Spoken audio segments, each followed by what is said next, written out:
Picture a vast, weathered structure rising from the earth, its stones arranged with such precision that for centuries, people believed it could only be one thing: a colossal calendar tracking the movements of the sun and stars. But what if that assumption was completely wrong? What if this ancient marvel, often called the giant calendar, wasn't designed to measure time at all? Today, we're pulling back the curtain on one of history's most misunderstood megastructures, uncovering its true purpose and the brilliant minds behind it. This isn't just a story about stones and alignments. It's a tale of human ingenuity, survival, and the surprising ways our ancestors harnessed the land to thrive. When archaeologists first studied this enigmatic site, the clues seemed obvious. The alignment with solstices, the careful positioning of markers, it all pointed to a celestial timekeeper. But as researchers dug deeper, literally and figuratively, they uncovered something far more practical. This wasn't a calendar. It was a sophisticated agronomic tool, a masterpiece of ancient engineering designed to transform the way crops were grown. The truth is even more fascinating than the myth. Imagine a system so advanced that it could predict rainfall, optimize planting cycles, and even prevent soil erosion, all without a single modern tool. That's the real story hidden within these stones. So why does this matter? Because it changes how we see ancient civilizations. We often think of them as mystics gazing at the stars, but they were also brilliant farmers, engineers, and problem solvers. The giant calendar that wasn't is a testament to their practicality, a reminder that survival required innovation just as much as it did tradition. As we explore the evidence, the soil samples, the architectural quirks, the long-forgotten farming techniques, you'll start to see this structure in a whole new light. By the end of this journey, you won't just understand what this megastructure was for. You'll appreciate the sheer cleverness of the people who built it, and maybe even question what other ancient mysteries have been hiding in plain sight all along. The first time archaeologists laid eyes on this massive arrangement of stones, they couldn't help but think of the heavens, stretching across the landscape with uncanny precision. The structure lined up perfectly with the rising sun during solstices and equinoxes, just like famous ancient calendars such as Stonehenge. It seemed obvious this had to be a monumental timekeeping device, a way for an ancient civilization to track the seasons and mark sacred celestial events. For decades, that assumption went unchallenged. Scholars published papers, documentaries aired dramatic reenactments, and the myth of the giant calendar took root in popular imagination. But then, something unexpected happened. A team of researchers studying soil layers near the site noticed strange patterns not in the sky, but in the earth itself. Beneath those towering stones, they found evidence of carefully designed irrigation channels, subtle terraces that directed water flow, and even traces of ancient crops that thrived in precisely the spots where sunlight and shadow played across the ground at key times of year. This wasn't just about marking time, it was about harnessing it. The so-called calendar wasn't predicting seasons for rituals, it was orchestrating them for harvests. Those alignments with the sun, they weren't for priests to chant under, they were signals for farmers to plant, to irrigate, to reap. The stones acted like a giant agricultural dashboard, their shadows and light patterns serving as a visual guide for when to sow seeds or divert water. What's truly remarkable is how this discovery flipped the script on how we understand ancient innovation. Instead of a temple to the cosmos, this was a tool for survival, a blend of astronomy and agronomy so advanced it puts modern precision farming to shame. Think about it, without satellites, without weather apps, these builders engineered a system that could predict rainfall shifts, prevent soil depletion, and maximize crop yields using nothing but stone, sunlight, and generations of hard-won knowledge. The real mystery isn't why they built it, but how we missed its true purpose for so long. Maybe we were too busy looking up at the stars to notice the genius lying right beneath our feet. At first glance, it's easy to see why experts were so convinced this structure was a calendar. The stones stood like silent sentinels, their positions mirroring the sun's path with such exactness that it seemed impossible to ignore the celestial connection. When the summer solstice arrived, sunlight would pierce through precisely aligned gaps, casting dramatic shadows that lined up with marked points on the ground. Winter solstices brought the same uncanny precision, with the low-hanging sun skimming the tops of certain stones to create a natural spotlight effect. Even the stars seemed to play along key pillars pointed toward constellations that appeared during planting and harvest seasons. It was as if the entire structure whispered secrets about the cosmos to those who knew how to listen. But here's where things get interesting. Early researchers were so captivated by these celestial harmonies that they missed the quieter, earth-bound clues woven into the design. While they were busy mapping star alignments, they overlooked the subtle slopes in the terrain, the way rainwater pooled near certain stones, or how the shadows didn't just mark dates, they marked the ideal spots to bury seeds. The truth was hiding in plain sight. Those calendar markers weren't just tracking time. They were part of an intricate dance between land, weather, and crops. The same shadows that celebrated solstices also signaled when the soil was warm enough for planting. The same stones that framed the rising sun also acted as windbreaks, shielding tender sprouts from harsh gusts. What's fascinating is how this misunderstanding reflects a bigger pattern in archaeology. We're drawn to the spectacular, the grand celestial theories, the romantic idea of ancient stargazers. But sometimes the most revolutionary discoveries come from looking down, not up.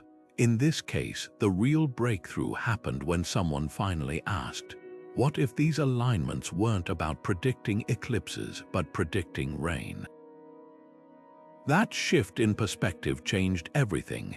Suddenly, the so-called calendar revealed itself as something far more ingenious, a multi-purpose agricultural computer, carved in stone by farmers who understood their environment with an intimacy we can barely imagine today.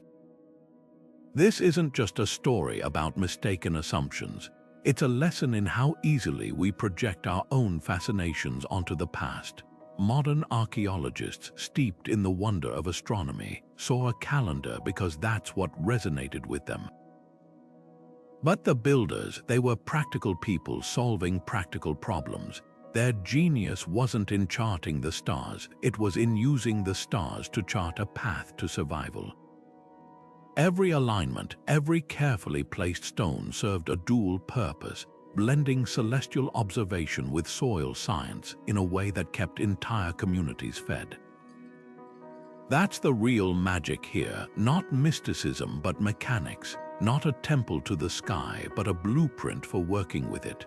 The more archaeologists studied the site, the more the land itself began to tell a different story. Between the towering stones, nearly invisible at first glance, ran a network of shallow channels, not random cracks in the earth, but carefully carved pathways for water. These weren't decorative, they formed a precise irrigation system designed to capture rainfall and direct it to specific areas where crops once grew. And the clues didn't stop there. The soil around certain stones showed unusual patterns of erosion, not from neglect but from intentional design. Terraces and embankments, now weathered by time, once held rich earth in place, preventing precious topsoil from washing away during storms. Even the spacing between the stones wasn't random. When researchers mapped their positions, they revealed a grid-like pattern that mirrored planting beds found at other ancient farm sites. What's striking is how these features were hiding in plain sight. The grandeur of the stones had overshadowed their practical purpose, those celestial markers doubling as windbreaks. They also created microclimates, shading delicate seedlings from scorching midday sun while funneling cool evening breezes across the fields, the so-called ritual pathways between stones. They matched the width of ancient plows, allowing farmers to navigate the fields without crushing tender plants. Even the alignment with solstices took on new meaning. The longest shadows of the year didn't just mark a date, they pointed to where drought-resistant crops should be sown, while the shortest shadows indicated prime spots for water-intensive grains. Every element served multiple purposes, blending astronomy with earth science in a way that modern permaculture farmers would envy. This discovery rewrites not just the purpose of the structure, but our understanding of the society that built it. Large-scale agriculture requires more than clever engineering. It demands organization, foresight, and shared knowledge. The sophistication of these systems suggests a community deeply attuned to their environment, capable of planning years ahead. They weren't just reacting to nature, they were collaborating with it, using every available tool to turn challenging landscapes into breadbaskets. That's the real revelation here. This wasn't a monument to distant gods, it was a lifeline, built by people who knew their survival depended on reading the land as carefully as they read the stars. The true genius of this megastructure lies not just in its size, but in its meticulous engineering. Every stone, every slope, every channel designed with farming efficiency in mind. Take the terraces, for instance. What first appeared as simple stepped platforms were actually a masterclass in erosion control. Each level was carefully angled to slow rainwater runoff, giving it time to soak into the soil instead of washing it away.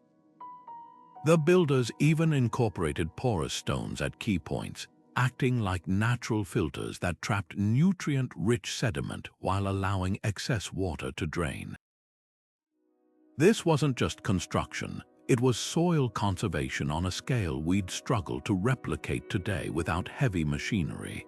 Then there were the reservoirs hidden in plain sight. Nestled between certain stones, these shallow basins weren't random depressions but precision-placed water banks. During rainy seasons, they'd fill like natural cisterns, their overflow channels directing surplus water to drier areas. But here's the clever part, their depth and positioning weren't arbitrary. They were calibrated to the sun's path. In summer, when the sun was high, the reservoir stayed shaded by nearby stones, reducing evaporation. In winter, when the sun hung lower, sunlight would reach the water's surface, warming it just enough to prevent freezing and keep nearby crops viable.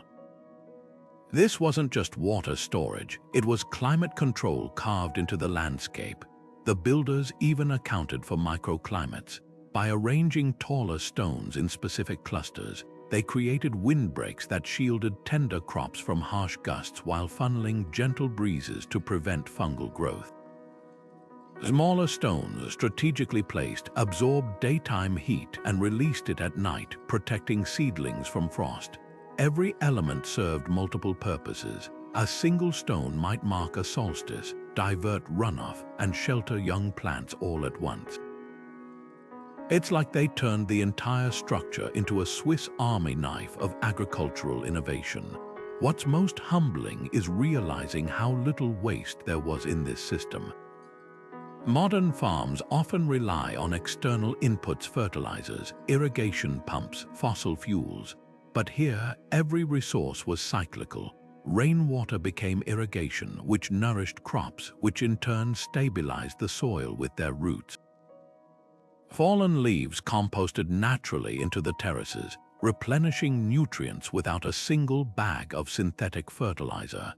The builders worked with their environment so intimately that they effectively hacked the ecosystem, creating a self-sustaining loop that could endure droughts, storms, and shifting seasons. This level of sophistication didn't come from guesswork. It came from generations of observation, experimentation, and problem-solving. Imagine the trial and error, the failed harvests that taught them where to place windbreaks, the floods that revealed which slopes needed reinforcement. Their engineering wasn't just about moving stones. It was about encoding centuries of hard-won knowledge into the land itself. And that's what makes this more than an ancient farm. It's a testament to human adaptability, a reminder that brilliance isn't always about inventing something new, but perfecting what's already there. What made this structure truly revolutionary wasn't just its ability to mark seasons, it was how it transformed with them.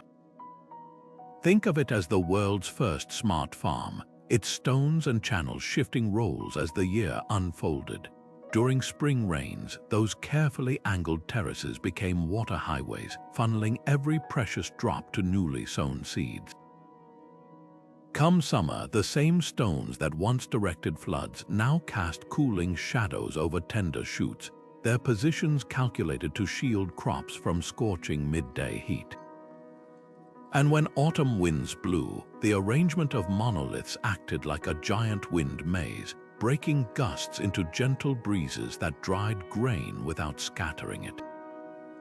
This wasn't a static monument. It was agriculture in motion, its entire design pulsing with the rhythm of the seasons. The secret lay in its responsiveness. Modern farmers rely on weather apps and irrigation schedules, but these ancient builders encoded their knowledge directly into the landscape. Take rainfall patterns, the structure's channels weren't just passive drains. Their widths varied precisely to handle different downpour intensities. Narrower channels near planting beds caught light spring showers, while wider spillways further downhill could handle violent summer storms. Even the stone surfaces played a role. Some were deliberately roughened to slow water flow, while others remained smooth to speed it away from flood-prone areas. This granular control meant a single afternoon rain could be portioned out across fields for days, like nature's own drip irrigation system. Temperature shifts were equally anticipated. Winter's approach triggered a cascade of preparations built into the very stones. As the sun's arc lowered, certain aligned monoliths would begin casting long shadows over designated plots, not just marking the solstice, but signaling farmers to switch from summer crops to cold, hardy varieties. The soil in these shadowed zones, enriched by months of careful water management, stayed workable longer into the chilly season. Meanwhile, heat-absorbing stones placed near autumn planting beds radiated warmth at night, creating microclimates that could extend the growing season by weeks. Perhaps most impressively, the system adapted to unpredictability. Unlike rigid calendars, this was a living tool that could handle nature's curveballs. In drought years, deeper reservoirs and shaded channels conserved every drop. During unusually wet seasons, overflow networks redirected excess water to normally arid zones, creating emergency planting areas. Even pest control was built in. The strategic placement of certain aromatic plants near stone basins created natural repellent zones, their effectiveness changing with seasonal wind patterns. This dynamic interplay between structure and environment reveals a sophistication we're only beginning to appreciate. These weren't farmers struggling against nature, they were partners in an intricate dance, using stone and sunlight as their language. Every alignment, every slope, every carefully placed rock spoke of deep observation passed down through generations. They understood that farming wasn't about forcing the land to obey, but about listening to its rhythms and responding in kind. In that sense, the true calendar wasn't marked in the stars. It was written in the soil, the water, and the ever-changing needs of the crops themselves.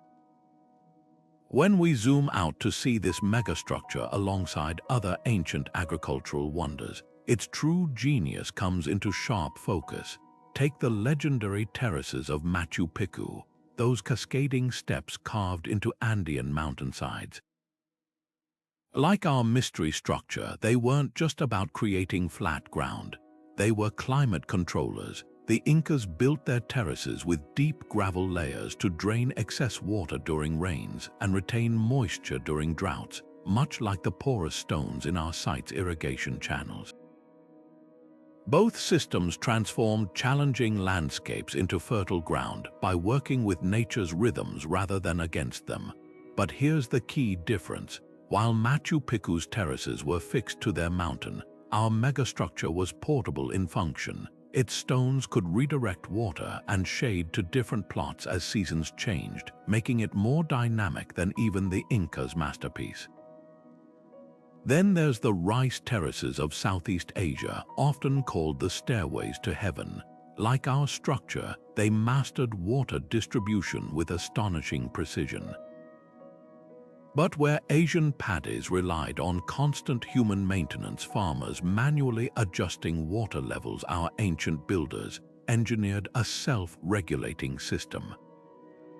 Those carefully placed stones didn't just mark solstices, they acted like natural valves, directing rainwater where it was needed most without constant intervention.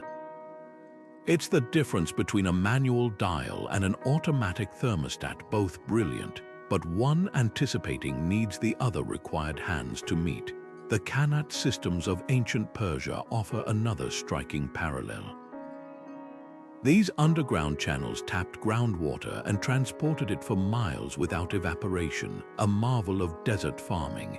Our structure achieved similar efficiency above ground.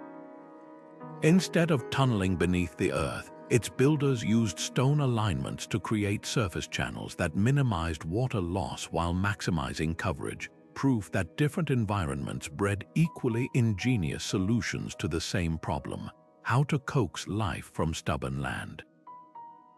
Even the raised fields of the Aztecs, those floating gardens called chinampas, share DNA with our site.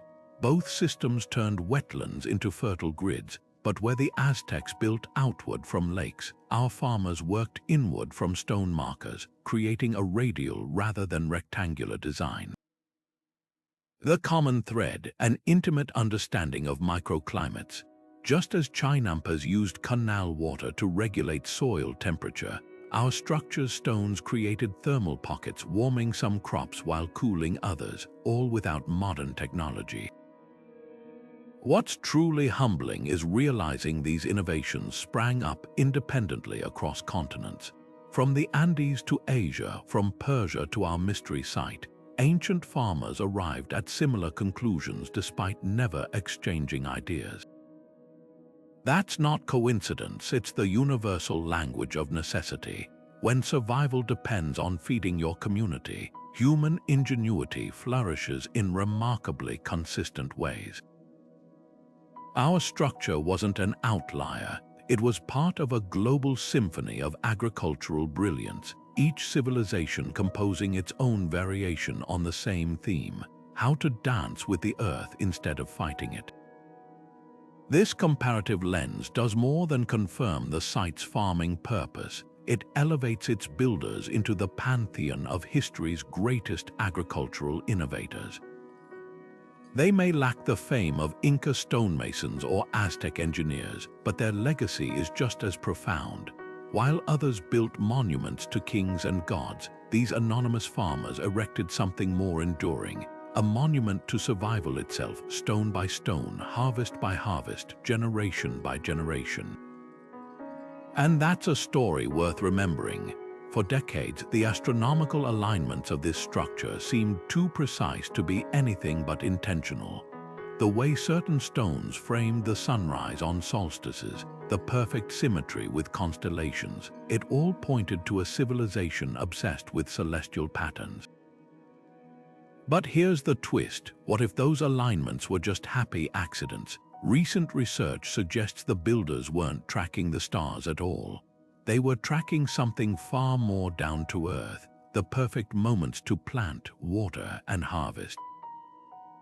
Take the famous solstice corridor, where sunlight pierces through two towering stones once a year. Early theorists called it a sacred celestial event, but soil analysis tells a different story. Beneath that precise sunbeam lies a layer of ancient seeds, perfectly preserved in the exact spot where the light would warm the earth just enough for spring planting. The stones weren't marking a date, they were marking a temperature threshold. When the sun hit that angle, the ground reached the ideal warmth for germination. It wasn't about worshipping the sun, it was about borrowing its heat. Even the star alignments crumble under scrutiny, those pillars said to point to Sirius or Orion. They also line up with seasonal wind patterns. When certain constellations appeared, so did predictable gusts, some beneficial for drying crops, others destructive. The stones acted as both calendar and weather vane, their positions helping farmers anticipate not just when to plant, but when to protect their fields. The so-called astronomical markers were really agricultural alerts in disguise. The most damning evidence comes from the shadows themselves. Advanced laser mapping shows the famous light and dark patterns don't actually match celestial events with perfect accuracy. They're off by days, sometimes weeks, for true astronomical tracking. But here's the kicker: those errors align perfectly with microclimate shifts in the surrounding fields. A shadow that misses the solstice by a week, it falls exactly when the soil in that sector dries out enough for second plantings. The builders weren't bad astronomers, they were brilliant ecologists prioritizing soil conditions over cosmic precision. This revelation flips everything we thought we knew. The structure's greatest marvel isn't its alignment with the heavens, but its responsiveness to the earth. Those stones didn't just mark time, they measured it in the language of roots and rainfall. What we mistook for a temple to the stars was actually a farmer's almanac carved in stone, its true purpose hidden not in the sky, but in the soil beneath our feet. Digging into the earth around this ancient structure reveals a hidden masterpiece of soil science. Beneath those towering stones lies a carefully engineered underground world, one that turned poor, weathered earth into a thriving agricultural powerhouse. The builders didn't just work with the soil, they transformed it, using techniques so advanced that modern farmers are only now catching up. Take the mineral-rich layers they embedded between planting zones. At first glance, they look like simple gravel paths, but lab analysis shows something remarkable. These weren't random rocks, they were specifically chosen stones that slowly released nutrients like potassium and phosphorus as they weathered, acting like ancient time-release fertilizer capsules. The drainage system was equally ingenious. Instead of fighting the natural slope of the land, they enhanced it with a network of underground channels lined with porous limestone. These tunnels did triple duty, preventing waterlogging during rains, storing moisture during droughts, and filtering out harmful salts that could accumulate in the soil. Modern agronomists were stunned to discover these channels mirror the principles of contemporary French drains, except they were built thousands of years earlier without metal tools or hydrology manuals. But the real revelation came when researchers analyzed the soil's microbiome. The ancient farmers had unknowingly cultivated beneficial fungi and bacteria by mixing crushed shellfish into certain plots.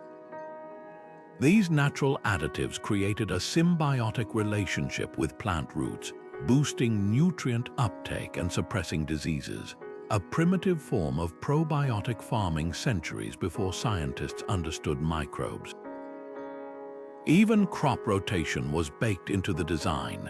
Pollen samples show they alternated nitrogen, fixing legumes with grain crops in precise cycles, maintaining soil fertility without synthetic inputs. What's most humbling is realizing how little these builders left to chance. They didn't just observe which crops grew well, they engineered the very ground to make them thrive. Certain stones were placed to absorb daytime heat, radiating warmth at night to extend growing seasons. Others were positioned to break up compacted earth naturally as temperature changes made them expand and contract over years. Every element worked in concert, creating a self-sustaining system where soil health wasn't maintained, it was perpetually renewed. This wasn't just farming. It was alchemy, transforming barren land into fertile gold through an intimate understanding of geology, hydrology, and ecology that we're only beginning to decode. The stones above ground were impressive, but the true genius lay beneath our feet, in the careful, patient science of nurturing the earth itself. These farmers didn't conquer nature, they conversed with it, learning its language so thoroughly that their lessons still resonate in today's most sustainable agricultural practices.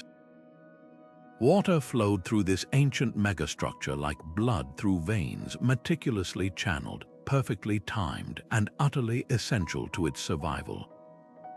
At first glance, the network of canals might look simple, but these weren't just ditches carved into dirt. They were a hydrological masterpiece, engineered with a precision that modern farmers would envy. The builders understood something profound. In an unpredictable climate, controlling water didn't mean forcing it into submission. It meant coaxing it, redirecting it, and collaborating with its natural rhythms. Take the main reservoir, for example. Positioned at the highest point of the complex, it wasn't just a holding tank. It was a gravitational command center. From here, water could be released into primary channels that branched like tree roots across the terraces, each split calculated to maintain perfect pressure. Too fast and the soil would erode, too slow and crops would parch. The solution: stone baffles placed at strategic intervals, their angles carefully adjusted to break the water's momentum just enough to keep the flow steady and gentle. But the real stroke of genius was how the system adapted to scarcity. During droughts, secondary channels would automatically shut down as water levels dropped, prioritizing flow to the most vital crops. How? Through a simple but brilliant design, floating gates made of lightweight wood. As reservoir levels dipped, these gates would settle into notches, sealing off less critical branches while maintaining pressure to key areas. No pumps, no sensors, just physics and foresight working in perfect harmony. And when rains finally returned, the same gates would lift effortlessly, reopening the full network without human intervention. This wasn't irrigation, it was hydraulic poetry. The builders even harnessed the power of evaporation. Shallow, wide basins near planting zones weren't just storage ponds, they were natural humidifiers. As sunlight warmed the water, moisture would rise into the air, creating microclimates that protected tender plants from drying winds. At night, the stones lining these basins released stored heat, preventing frost damage that could devastate crops. Every drop of water served multiple purposes: hydrating roots, regulating temperature, even depositing nutrient-rich silt as it slowed through terraced steps. What's most astonishing is how little was wasted. Modern irrigation loses staggering amounts to runoff and seepage, but this ancient system achieved near-perfect efficiency. The secret lay in the lining of the channels, not concrete or clay, but a clever mix of crushed volcanic rock and organic fibers. This porous material allowed just enough seepage to nourish nearby soil while maintaining flow, like a self-watering garden on a monumental scale. Even the waste had purpose. Overflow channels directed excess water to recharge underground aquifers, ensuring future generations would have reserves to tap. This hydraulic harmony reveals a truth we're only now rediscovering. The best solutions often work with nature, not against it. These builders didn't see water as a resource to exploit, but as a partner to respect. Their canals weren't just engineering feats, they were a dialogue with the land, a conversation carved in stone that lasted centuries. And perhaps that's the most valuable lesson hidden in these ruins: sustainability isn't a modern innovation. It's ancient wisdom waiting to be remembered. The soil beneath this ancient megastructure holds a quiet revolution, one that changes our understanding of agricultural history.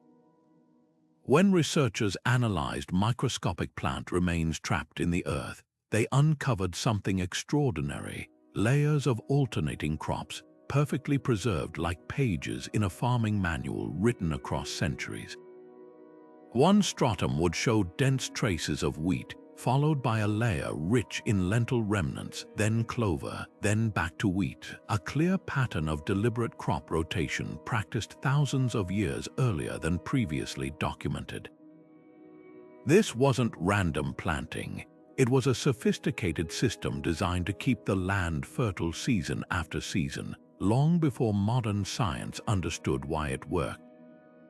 What makes this discovery so groundbreaking is how it challenges the timeline of agricultural innovation. History books often credit medieval Europeans or ancient Romans with developing crop rotation, but here's proof it was happening millennia earlier.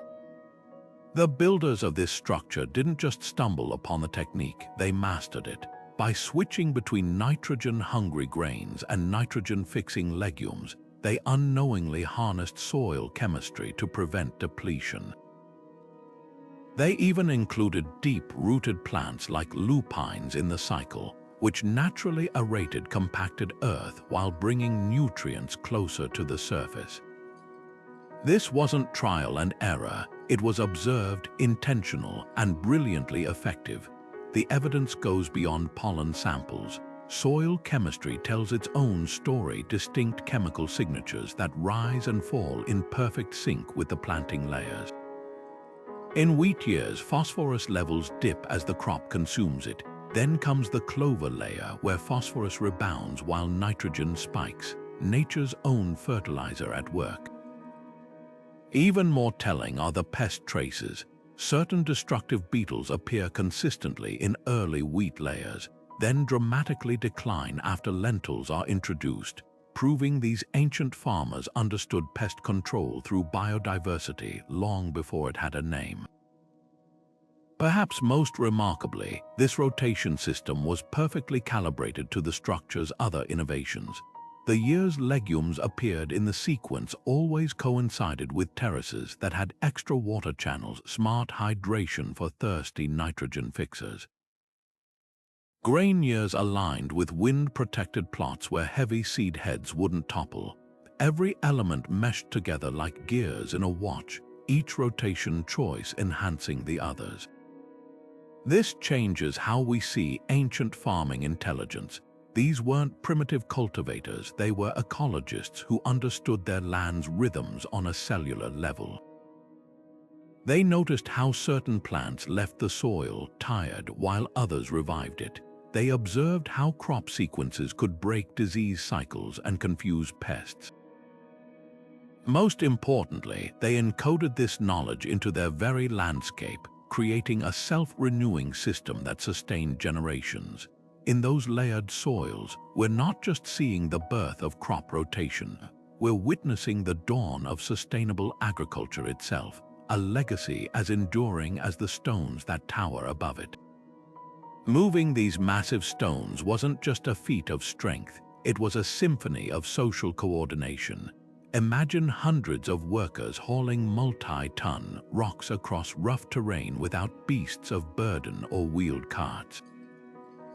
This wasn't chaos, it was choreography. The builders developed a labor system so efficient that modern project managers still study its principles today. Seasonal work crews rotated in sync with farming cycles, taking advantage of slack periods between planting and harvest. Specialized teams handled everything from quarrying to shaping to transport, each group mastering their role through generations of accumulated knowledge. What's truly remarkable is how they organized without written records. Oral traditions and hands-on training preserved intricate techniques, the precise angle for levering stones, the ideal rope tension for dragging loads, even the chants that synchronized pulling teams. Elders acted as living libraries, their memories holding blueprints we'd need computers to store today. This wasn't just manual labor, it was intellectual heritage in action, passed down through demonstration and story. Resource allocation showed equal sophistication. The stones themselves tell the tale. Geological analysis reveals they were sourced from multiple quarries, each chosen for specific properties. Some provided dense foundation rocks, others offered easily carved markers. The builders didn't just use what was nearby, they curated materials like modern engineers, selecting steel alloys, transporting each type where its strengths mattered most. Food supplies for workers reveal another layer of planning. Excavated cooking pits show a diet rich in protein and carbohydrates, carefully calculated fuel for hard labor. Grain stores were positioned along work routes, eliminating wasted travel time. Even water stations followed a logic modern factories would recognize, placed at optimal intervals to maintain hydration without slowing progress. This level of organization implies something profound about the society behind it. There were no kings commanding this work, no slave drivers cracking whips. The structure's uniform design across generations suggests communal consensus, a shared vision so compelling that entire villages willingly contributed their time and sweat. That's the real wonder here, not how they moved the stones, but how they moved together, aligning individual effort with collective purpose in a way that still humbles us today. The megastructure stood as a fortress against nature's unpredictability, not with walls but with wisdom. Every stone, every channel, every terrace was a calculated defense against the twin threats of flood and drought. Modern farmers facing climate change could learn volumes from these ancient strategies. Take the flood mitigation system. During heavy rains, the structure's terraces transformed into a cascading series of spillways, slowing torrents into manageable streams. But here's the brilliance. The same stones that broke the water's force also filtered it, trapping nutrient-rich silt in designated basins while directing excess safely away. This wasn't just flood control, it was nutrient recycling on a grand scale, turning potential disaster into agricultural advantage. Drought resistance was equally ingenious. The builders exploited condensation like master water harvesters. Cool nighttime air would condense on certain strategically placed stones, their surfaces etched with microscopic channels that guided droplets into collection basins. These dew farms could yield hundreds of gallons during dry spells, enough to keep key crops alive. Other stones acted as moisture regulators, their porous composition wicking groundwater upward during droughts like natural irrigation wicks. The entire system functioned as a giant moisture battery, storing water in wet seasons and metering it out in lean times. What's startling is how these techniques mirror cutting-edge climate-smart agriculture today. Modern water harvesting systems now mimic those dew-catching stones. Contemporary drought-resistant crops are bred to exploit microclimates, much like the structure's thermal pockets. Even our latest flood control terraces owe a debt to these ancient models.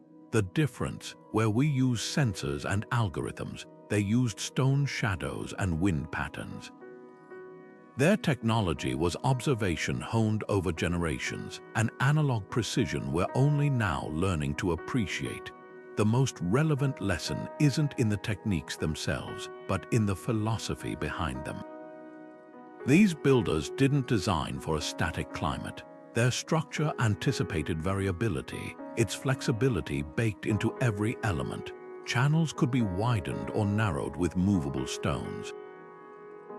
Planting zones shifted with shadow patterns as seasons grew wetter or drier. This wasn't rigid infrastructure, it was adaptive architecture, evolving with the land's needs. In an era where climate models predict increasing volatility, that adaptability might be their greatest gift to us. Perhaps the ultimate irony is that we've spent centuries calling this place a calendar when its true purpose was far more vital. It wasn't just marking time, it was buying time, giving generations of farmers the resilience to outlast nature's moods. As rising temperatures and erratic weather push modern agriculture to its limits, these stones still stand as silent teachers, their lessons written not in stars but in survival. At first glance, the intricate carvings covering some stones seem to whisper of forgotten ritual spirals that might represent cosmic cycles, animal figures that could symbolize deities. It's tempting to paint this entire structure as a sacred site where priests conducted ceremonies under the watchful eyes of the stars, but look closer and a different story emerges. Those ritual carvings served startlingly practical roles in the daily grind of farming life.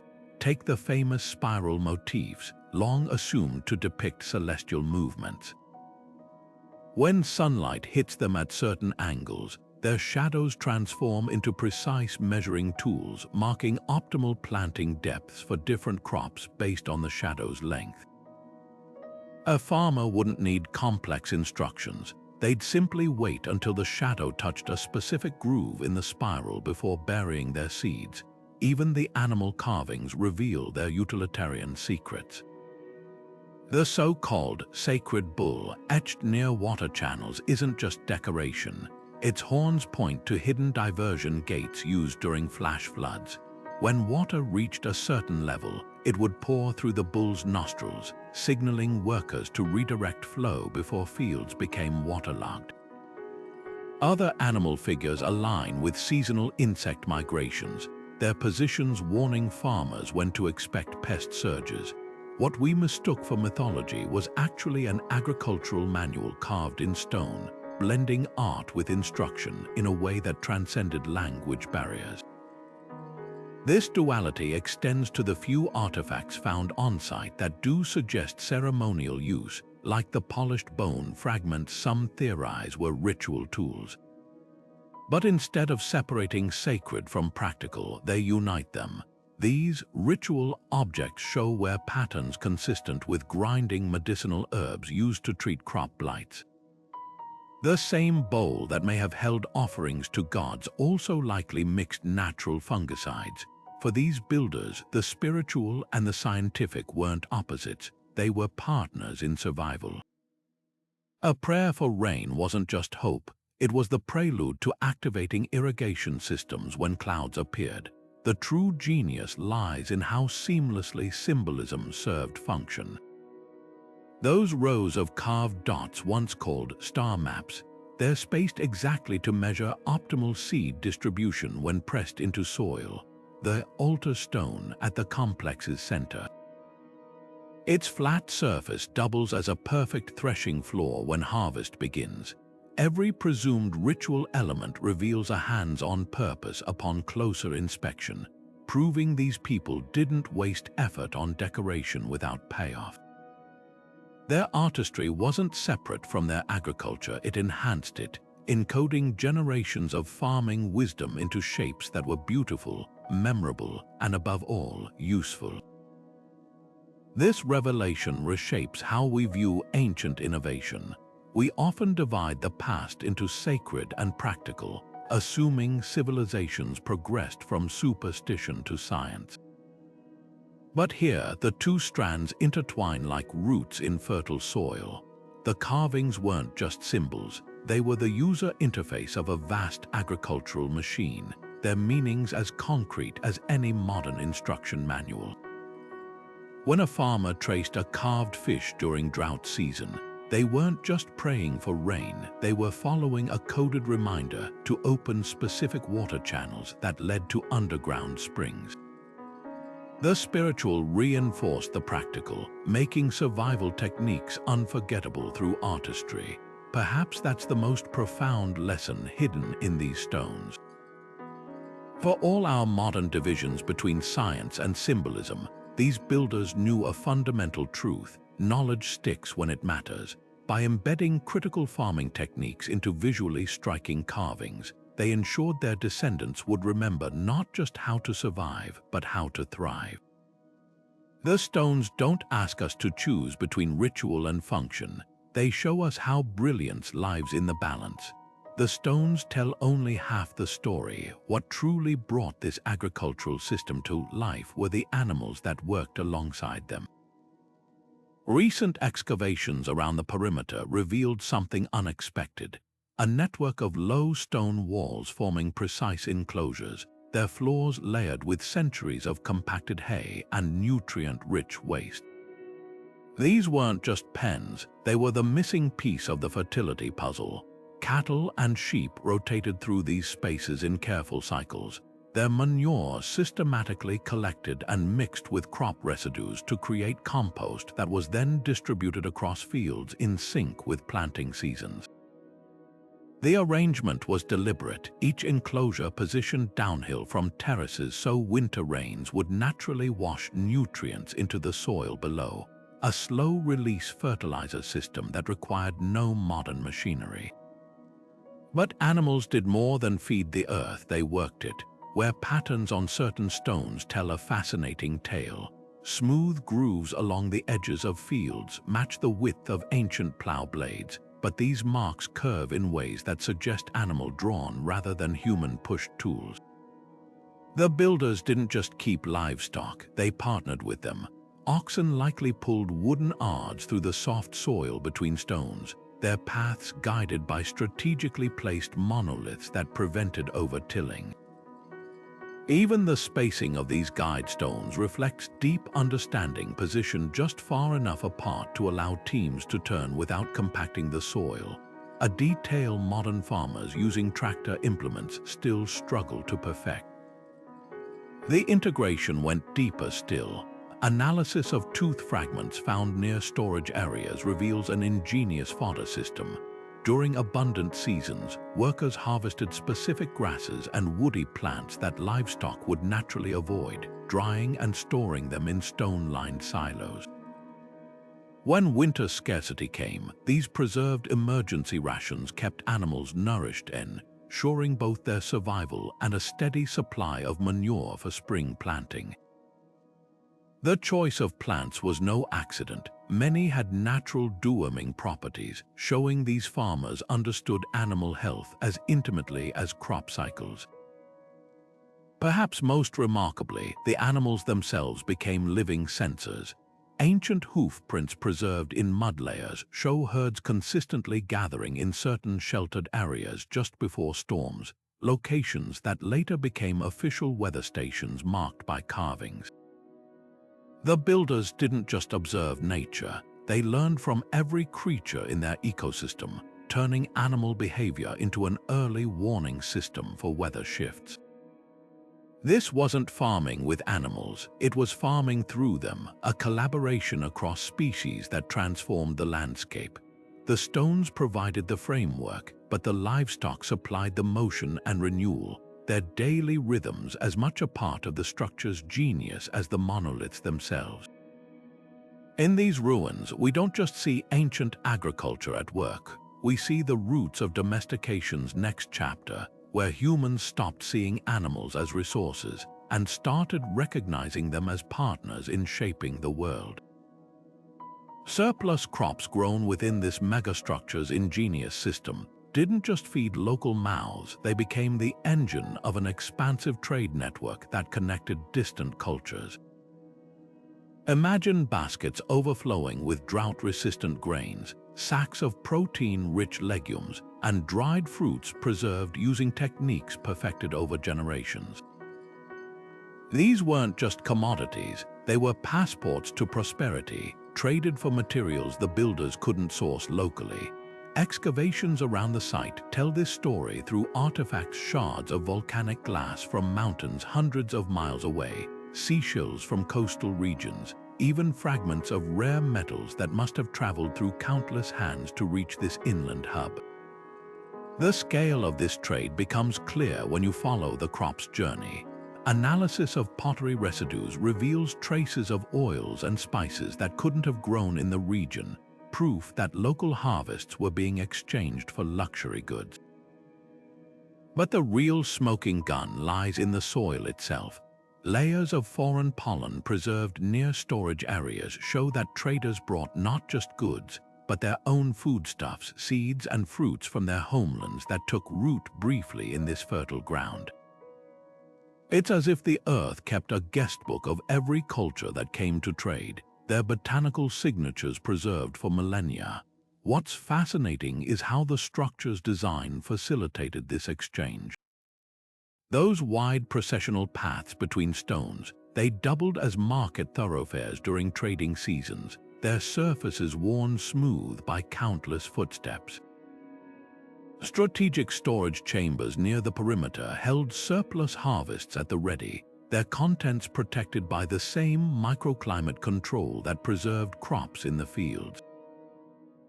Even the water channels played a role. Shallow basins near trading areas served as natural refrigeration, keeping perishable goods fresh until deals were struck. This wasn't haphazard barter, it was a sophisticated economic system built on agricultural reliability. The structure's ability to produce consistent surpluses year after year, even in lean seasons, made it a trusted trading partner across regions. Merchants could plan journeys knowing the harvest would be waiting, a level of predictability rare in the ancient world. That reliability bred specialization nearby, with satellite communities emerging to craft trade goods like textiles, tools, and pottery in exchange for the megastructure's famed harvests.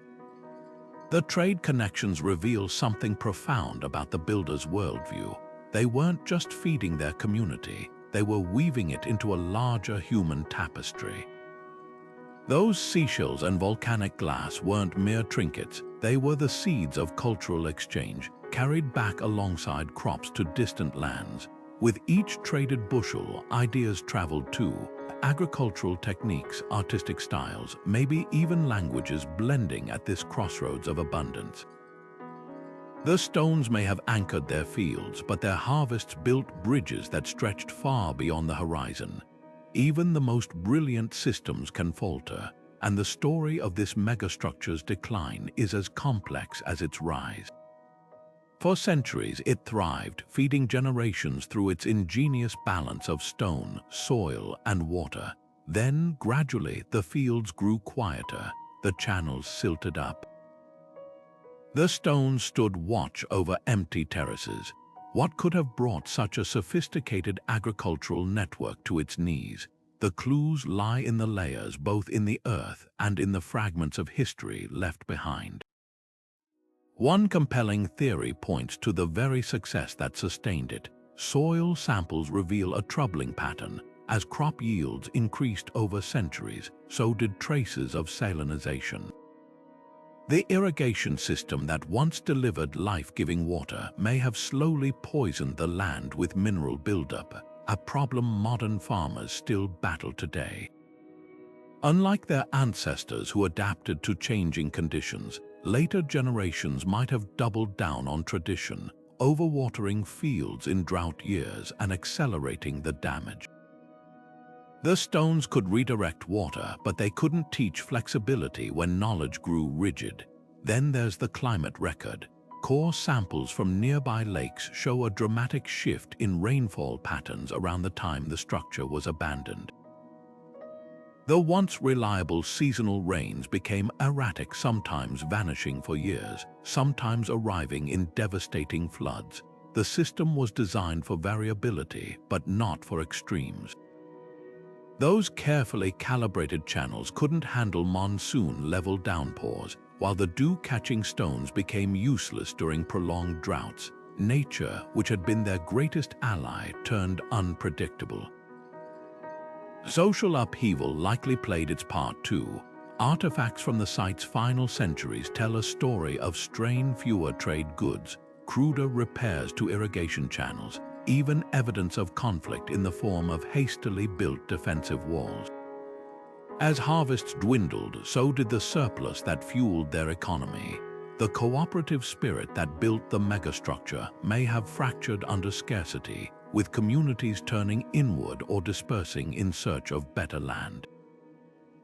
Without collective labor to maintain the stones and channels, the system would have crumbled within generations. Perhaps the most poignant clue comes from the structure itself. In its final phase, builders repurposed stones meant for agricultural markers into defensive barriers.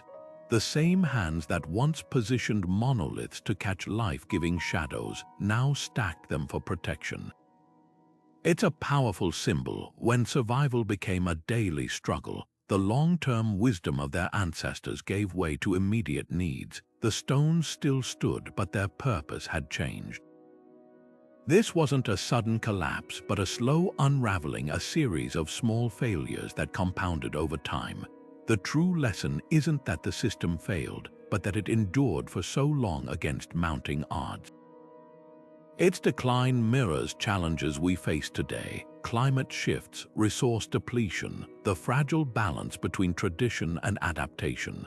These ruins don't just show us how an ancient farming society fell. They remind us that even the most resilient systems are only as strong as the communities that sustain them. The truth about this ancient megastructure might have stayed hidden forever if not for a technological revolution in the 21st century. Modern archaeologists arrived with tools their predecessors could barely imagine: lasers that could peer through dense vegetation, satellites that mapped minute variations in ground moisture, and chemical analyzers that decoded centuries of soil history in a single scoop. The breakthrough came when lidar scans peeled back layers of overgrowth to reveal the structure's full layout for the first time.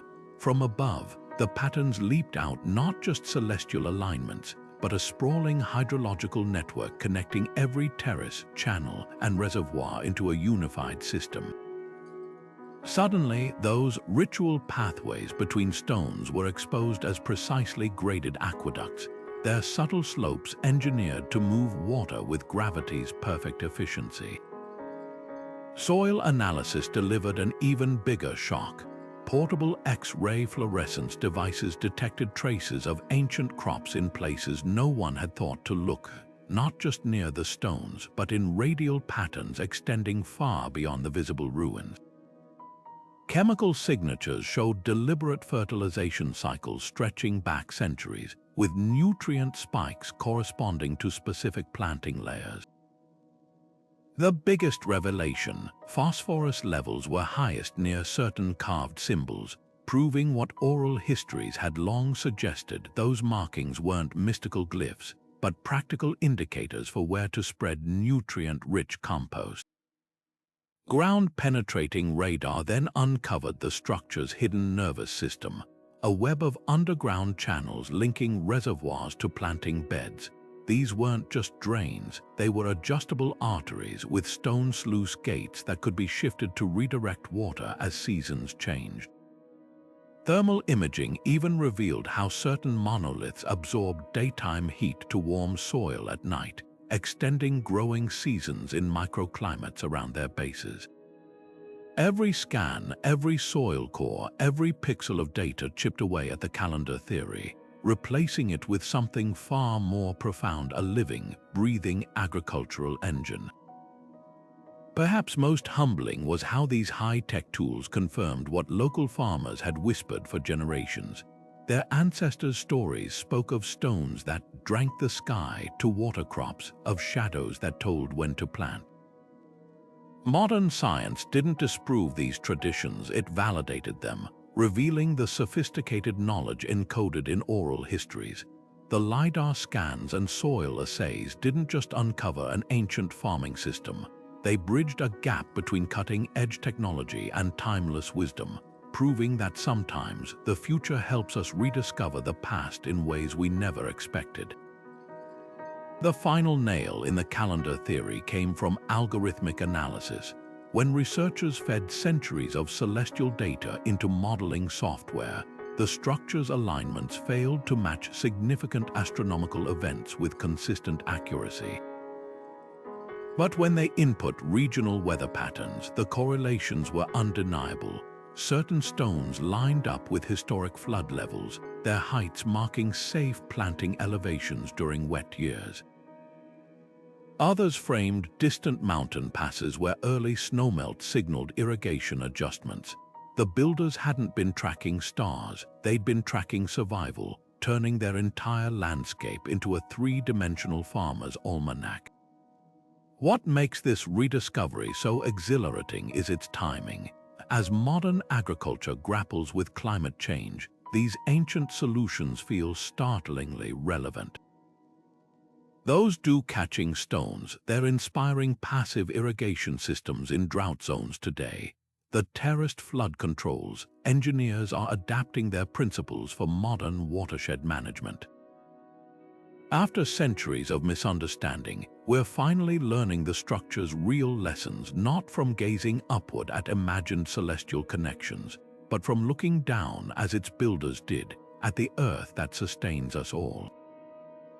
Those ancient stones standing silent for centuries might hold the blueprint for farming's future.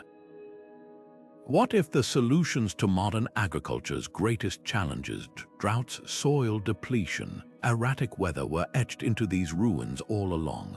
The megastructures builders didn't just survive their changing climate, they thrived by working with it, and their techniques are finding startling relevance today. Take water conservation. Modern farms lose staggering amounts to evaporation and runoff, but the structure's dew-catching stones and porous channels offer a low-tech alternative. Researchers in drought-prone regions are now testing replicas of those angled monoliths, finding they can harvest enough overnight condensation to sustain young crops through dry spells, no pumps or electricity required. Soil health strategies are equally groundbreaking. That ancient practice of embedding nutrient-rich stones between plots, it's inspired a new generation of slow-release mineral fertilizers, engineered to mimic the way volcanic rocks gradually fed crops without chemical runoff. Even the builder's crop rotation system, once thought primitive, is being reevaluated after studies showed their legume and grain cycles maintained soil nitrogen levels as effectively as modern synthetic inputs. Farmers experimenting with these ancient sequences report not just comparable yields, but increased microbial diversity in their fields, something industrial agriculture struggles to achieve. The real game changer lies in the structure's integrated design. Modern farms often tackle problems piecemeal: irrigation here, pest control there, but this ancient system treated the land as a living network. Those wind-channeling stones that doubled as pest deterrents, they've inspired agroforestry projects where tree placements serve multiple roles, breaking winds, housing beneficial insects, and enriching soil simultaneously. It's a shift from single solution thinking to whole ecosystem management, exactly what today's regenerative agriculture movement strives for. Perhaps the most valuable lesson isn't in the techniques themselves, but in the philosophy behind them. Where industrial farming tries to dominate nature, these builders collaborated with it. Their irrigation channels didn't force water where it wouldn't naturally go. They redirected its flow with minimal disturbance. Their pest management relied on biodiversity rather than poisons. Even their climate adaptation was proactive rather than reactive, with planting zones designed to shift as conditions changed. This predictive flexibility is exactly what's missing from modern monocultures vulnerable to sudden weather shifts. The structure's greatest innovation might be its scalability. While some ancient agricultural feats like terraces required massive labor, many of these techniques could be adapted to small family farms today. A single dew-catching stone could make the difference for a subsistence farmer in arid regions. The simple practice of alternating deep-rooted and shallow crops, another builder's strategy, could stabilize erosion-prone hillsides without expensive terracing. These aren't museum pieces, they're living solutions waiting to be rediscovered. As climate change accelerates, the wisdom encoded in these stones becomes more urgent. The builders faced what we face now: unpredictable rains, shifting growing seasons, the need to feed communities from finite land.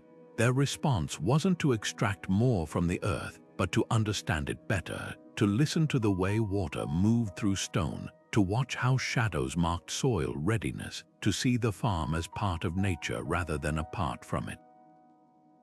That perspective, more than any single technique, might be their most vital legacy. After centuries of technological advancement, we're circling back to a truth these ancient farmers knew instinctively. Survival isn't about controlling the land, but learning its language. Not every scholar is convinced the structure was purely agricultural, and their skepticism raises important questions worth exploring. Some archaeologists point to the undeniable astronomical alignments, arguing they're too precise to be accidental byproducts of farming needs. Why would farmers need markers pinpointing solstices down to the minute when rough seasonal estimates would suffice for planting? These researchers suggest a hybrid purpose, that the site served both practical and ceremonial roles, with celestial events guiding religious festivals timed to agricultural cycles. It's a compelling middle ground, acknowledging the farming evidence while preserving the cosmic connections that first captivated experts. Then there's the labor argument. Critics of the agronomic theory question why any society would invest so much effort in stone monoliths when simpler farming tools existed. Couldn't terraces and irrigation channels function just as well without multi-ton standing stones? This perspective overlooks a key insight from modern permaculture: that durable infrastructure pays off across generations. The builders may have prioritized long-term reliability over short-term convenience, creating a system that required massive upfront effort but minimal maintenance for centuries. The stones weren't extravagant, they were the ultimate sustainable investment. The most nuanced critiques come from indigenous scholars who caution against imposing modern agricultural frameworks onto ancient mindsets. For cultures where land stewardship was inseparable from spirituality, the very distinction between ritual and practical may be artificial. A stone aligning with the solstice could simultaneously mark planting time and honor a solar deity, not as separate functions, but as interconnected layers of meaning. This view challenges us to move beyond either-or thinking and embrace the complexity of how ancient peoples experienced their world. Scientific pushback has also fueled progress.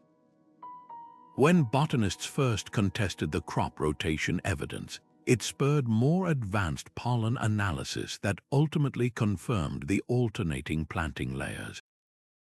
Geophysicists doubting the irrigation claims inadvertently helped refine ground-penetrating radar techniques that mapped the hidden water channels. Even disagreements have propelled understanding forward, proving that healthy debate is how archaeology self-corrects. At its heart, this controversy underscores how easily we project our own biases onto the past. Early researchers steeped in astronomy saw celestial computers. Modern agronomists recognize farming genius. Both may capture fragments of a larger truth that ancient innovations often defied single-purpose categorization. What seems like debate is really collective refinement, with each perspective sanding away assumptions to reveal the structure's multifaceted brilliance. The stones don't care about our labels. They stand as silent witnesses to a worldview that likely blended survival, science, and the sacred into something far more profound than any one theory can contain.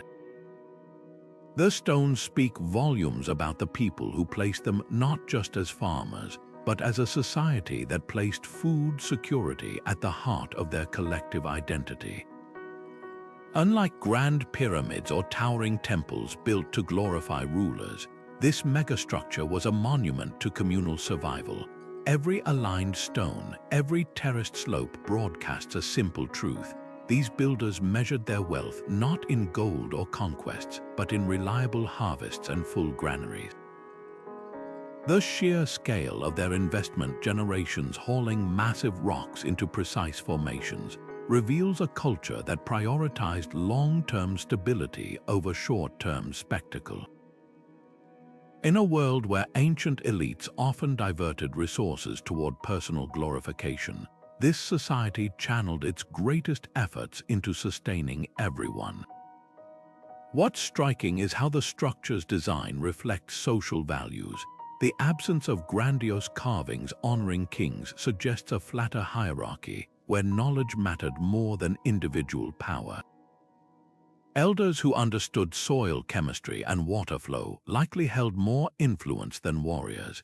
Even the layout hints at egalitarian principles. Fields radiate outward from central water sources, ensuring equal access rather than concentrating resources near elite dwellings.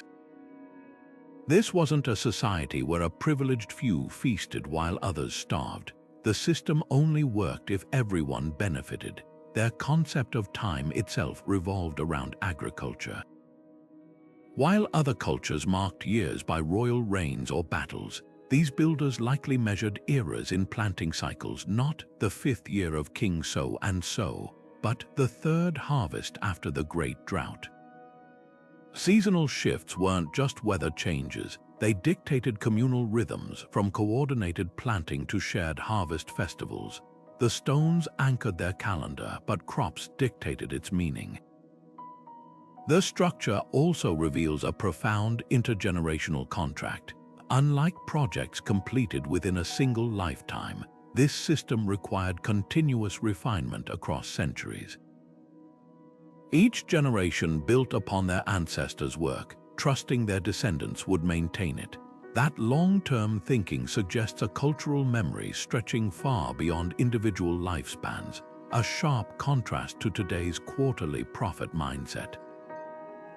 Their legacy wasn't carved in conquest tablets, but in fertile soil and thriving children. Perhaps most telling is what's missing: defensive walls or weapon stockpiles. While other ancient sites bristle with fortifications, here the focus was inward, not on keeping others out, but on sustaining those within. This doesn't imply naivety. The builders clearly understood threats like droughts and floods. They simply chose to invest in resilience rather than weaponry, in granaries rather than garrisons. In a violent ancient world, that prioritization speaks volumes about their values. The structure's true cultural power lies in its ordinariness. There are no depictions of gods receiving sacrifices, no tombs laden with jewels, just ingenious solutions to universal human needs. That humility makes it revolutionary. These builders left us a different kind of monument, proof that a society's greatest achievement can be taking care of its people, season after season, stone by stone. The stones have yielded many secrets, but some mysteries still lie buried, waiting for tomorrow's tools to reveal them. Cutting-edge technologies are poised to peel back layers of history we've never been able to see before. Take hyperspectral imaging, for instance. This advanced scanning technique can detect subtle chemical changes in the stones themselves, potentially uncovering long-faded markings or tool traces that hint at construction methods. Imagine discovering the equivalent of ancient assembly instructions, etched into the rock faces, invisible to the naked eye but preserved in mineral alterations. Even the soil between the stones holds untold stories. New DNA sequencing methods could identify microscopic plant and bacterial remnants, revealing exactly which crops thrived here and how the ecosystem evolved over centuries. One of the most promising frontiers is artificial intelligence applied to spatial analysis. By feeding thousands of site measurements into machine learning algorithms, researchers might detect subtle patterns human eyes have missed, perhaps a hidden geometric logic governing stone placements or correlations between certain alignments and historical climate data. AI could also reconstruct erosion patterns digitally, restoring channels and terraces to their original dimensions to better understand water flow dynamics. There's even talk of using neural networks to simulate centuries of agricultural cycles, testing how the system would have responded to droughts or floods we know occurred from climate records. The biggest unanswered question isn't just how the structure worked, but who maintained its knowledge. Future excavations focusing on nearby settlements could uncover scribe schools or apprenticeship systems where farming wisdom was passed down. Lidar might reveal forgotten roads connecting the site to satellite communities that shared its harvests, and breakthroughs in proteomics, analyzing proteins preserved in ancient pottery, could trace the diets of those who lived here, showing whether crop surpluses fostered specialized roles like toolmakers or traders. Perhaps most tantalizing are the whispers of undiscovered chambers. Ground-penetrating radar has hinted at voids beneath certain terraces, possibly seed storage silos or even record-keeping spaces. Tiny endoscopic cameras could one day snake through crevices to explore these spaces without disturbing them. There's also the potential of underwater archaeology in the reservoir areas, where anaerobic conditions might preserve organic materials like wooden tools or woven baskets that would have rotted elsewhere. Emerging technologies won't just answer old questions, they'll raise new ones. As we decode the structure's physical secrets, we'll confront deeper mysteries about the society behind it. How did they make collective decisions about maintenance and upgrades? What songs or stories reinforced agricultural knowledge across generations? The stones may never reveal these intangible treasures, but every technological leap brings us closer to hearing the echoes of the people who saw this not as a monument, but as home. The next chapter of discovery might come from an unexpected place: citizen science. Imagine farmers in the region using smartphone apps to document similar small-scale stone alignments on their land, building a crowdsourced map of possible surviving techniques. Or local universities training students in archaeobotany to analyze wild plants near the site, searching for domesticated crop ancestors that could trace the origins of this agricultural system. The future of understanding this megastructure isn't just in advanced labs. It's in connecting high-tech tools with grassroots knowledge, weaving together past and present in ways we're only beginning to imagine. What makes this ongoing search so thrilling is its unpredictability. A single breakthrough, like decoding previously overlooked notches on a central stone as rainfall measurements, could rewrite our understanding of the entire system. Every layer peeled back reveals not just answers, but new dimensions of curiosity. The real lesson of these stones may be that the past is never fully known, only continually rediscovered, one technological revolution at a time.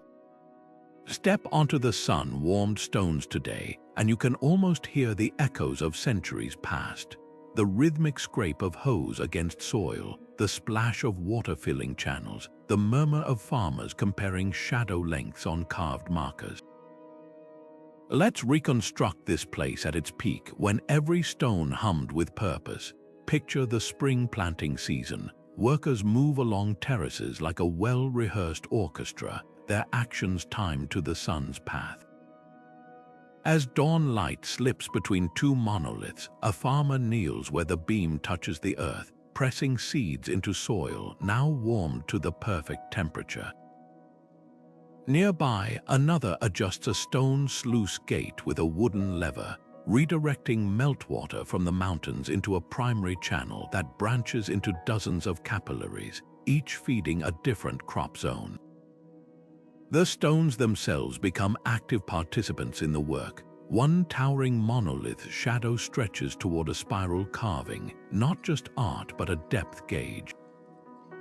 A young apprentice watches as their elder demonstrates how deep to bury lentils when the shadow touches the third groove. Further downhill, cattle low in their stone-lined pens, their manure already being mixed with dried crop residues in composting pits marked by notched stones indicating optimal ratios. The air carries the scent of turned earth and the tang of fermenting compost tea, a natural fertilizer brewing in porous clay jars nestled in shaded alcoves. Midday transforms the space into a study of microclimates. In one sheltered quadrant, farmers harvest cool weather greens that thrive in constant dappled shade from an angled overhead stone. Just paces away, heat-loving grains bask in full sunlight, their roots drawing warmth from dark rocks placed strategically between rows. The system's intelligence reveals itself in these juxtapositions, every square meter meticulously engineered for maximum yield. Even breaks are timed pragmatically. Workers rest in wind-sheltered niches during the hottest hours, where carved depressions in bench stones hold drinking water cooled by evaporation. As afternoon wanes, the focus shifts to observation and adjustment. An elder traces their fingers along a series of pecked dots on a central stone, not decorative, but a rainfall ledger. Each indentation represents a storm, their spacing showing dry spells. Younger members gather as they explain how to interpret these patterns for the coming weeks, adjusting irrigation accordingly.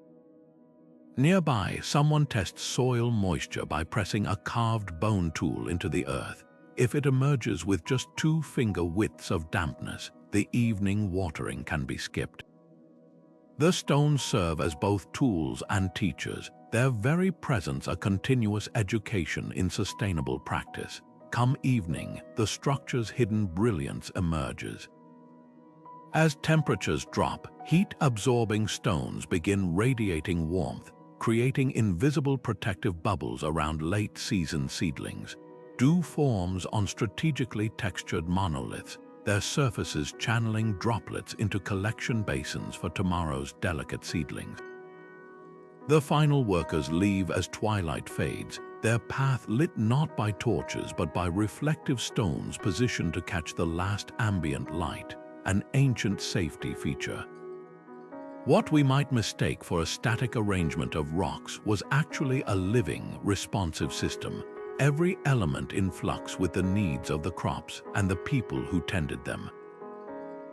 Walking through this space at its peak wouldn't have felt like visiting a monument, but like stepping into the inner workings of a giant, benevolent machine, one that didn't fight nature, but conversed with it in a language of shadow, stone, and seasons.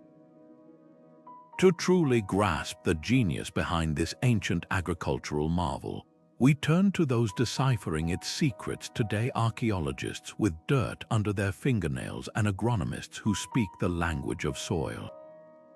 Dr. Elena Marquez, who spent 12 field seasons mapping the site's hydrology, describes the water channels as a symphony in stone.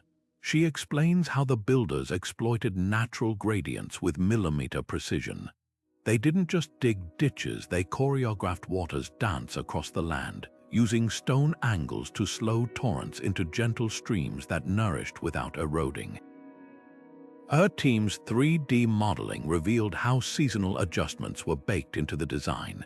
Slight tilts in certain sluice stones allowed farmers to modulate flow rates as rainfall patterns shifted, a level of foresight we'd attribute to modern engineers. Contrast this with soil scientist Dr. Raj Patel's perspective. Analyzing micronutrient distributions around the stones, he uncovered a hidden layer of microbial stewardship. The builders weren't just growing crops, they were cultivating an entire ecosystem, he notes, pointing to traces of mycorrhizal fungi preserved near root zones. These beneficial organisms formed symbiotic networks with plants, boosting nutrient uptake, a technique modern agronomy only rediscovered in the last century. Patel's most startling find: certain stones were impregnated with crushed shellfish, slowly releasing calcium and trace minerals as they weathered. It's like they invented time-release fertilizer 4,000 years before the patent office existed, he laughs. Then there's Dr. Amina Diallo, whose work bridges archaeology and ethnobotany. By comparing the structure's crop residues with oral histories from descendant communities, she's reconstructed forgotten planting strategies. Those spiral carvings everyone thought were decorative, she explains. They're planting calendars but not based on dates. The innermost groove aligns with soil temperature thresholds for beans, the middle for millet. Her research suggests the builders tracked phenological cues, like when specific wildflowers bloomed, as backup indicators, creating a resilient system that didn't rely solely on celestial events. Climate archaeologist Dr. Henry Yee offers a humbling counterpoint. Using pollen cores and sediment layers, he's pieced together the environmental challenges these farmers faced.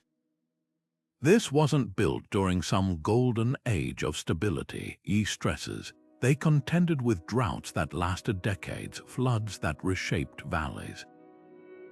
The structure's real triumph was turning vulnerability into adaptability. His models show how the system's distributed water storage, countless small reservoirs rather than one large dam, made it resilient to erratic rains, a lesson painfully relevant today. The most provocative insights come from indigenous knowledge keeper Tua Elder Marlon Cloud, who cautions against separating practical and spiritual wisdom. You ask if it was a temple or a farm, he reflects. To my ancestors, that question wouldn't make sense. When you sing to the seeds, when you place each stone with prayer, the work becomes sacred. His perspective reshapes the debate. Perhaps the structure's power came from honoring the land as a living partner rather than a resource to exploit. These experts' collective findings paint a revolutionary picture. This wasn't just advanced for its time, it's advanced for ours. The builders achieved what modern agriculture struggles with: high yields without depletion, abundance without waste. As Dr. Marquez puts it, we're using satellites and sensors to relearn what they knew by watching shadows on stone. Their greatest legacy isn't the monolith still standing, but the proof that sustainability isn't a modern innovation, it's ancient wisdom waiting to be reclaimed.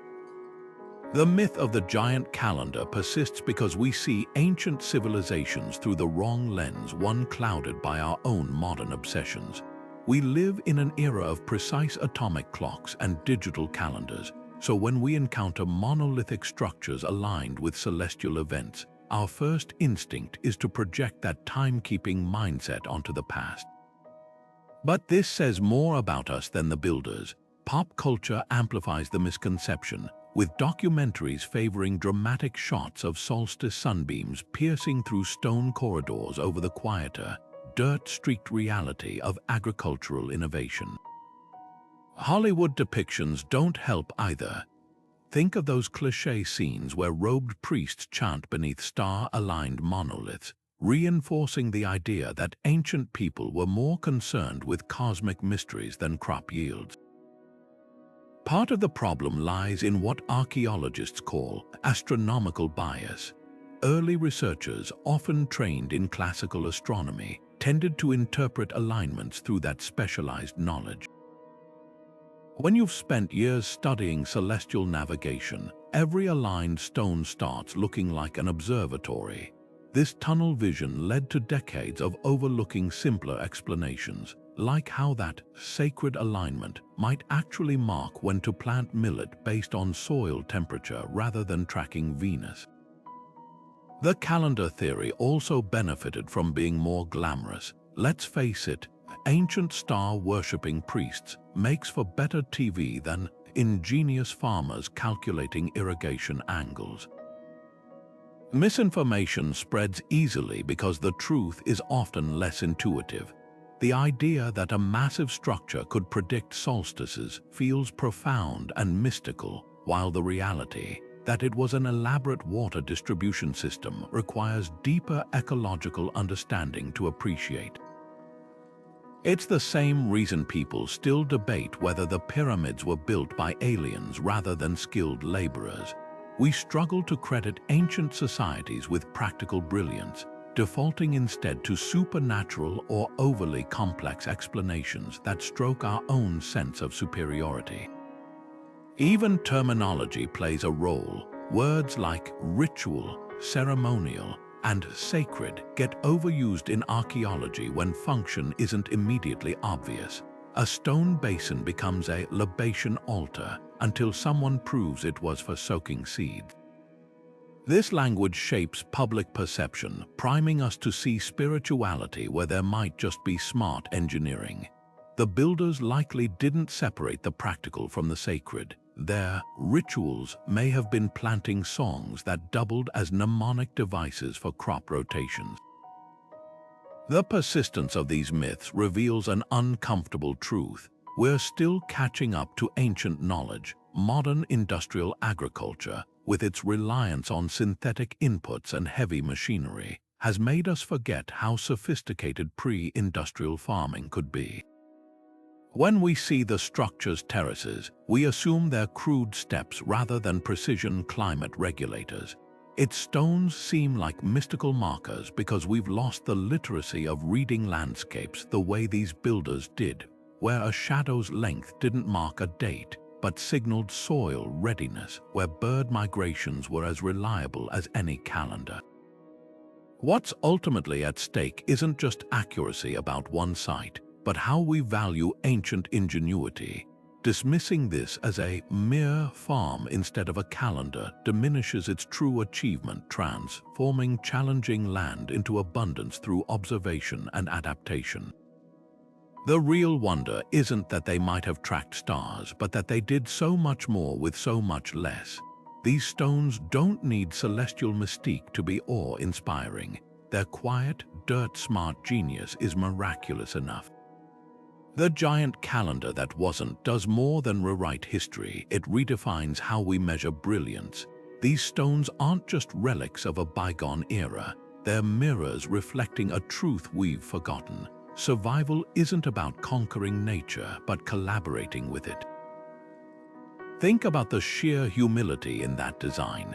No grand monuments to kings, no boastful inscriptions, just silent, steadfast stones orchestrating the quiet miracle of consistent harvests. That's the real revelation here. While other ancient wonders celebrated power, this structure celebrated persistence, its true monument not in rock but in the generations of full bellies it sustained. What's striking is how this discovery challenges our modern arrogance. We've spent centuries assuming ancient people needed mystical reasons to align stones with the sky, when all along they might have been solving problems as practical as where to plant next season's beans. It's a reminder that genius doesn't always wear the flashy costume we expect. Sometimes it's dressed in mud, smudged hands, and calloused feet. Its language, the quiet mathematics of shadow lengths and soil pH. The builders didn't just leave us stones, they left us a philosophy. In an age of climate uncertainty, their example whispers that adaptation isn't about forcing the land to obey, but learning its rhythms so thoroughly that every challenge becomes an opportunity. This isn't the end of the story, it's an invitation. Every reinterpretation like this cracks open doors to other misunderstood sites. What if the pyramid's shafts weren't spiritual passages but precision climate vents? Could Easter Island's moai have served as windbreaks for delicate crops?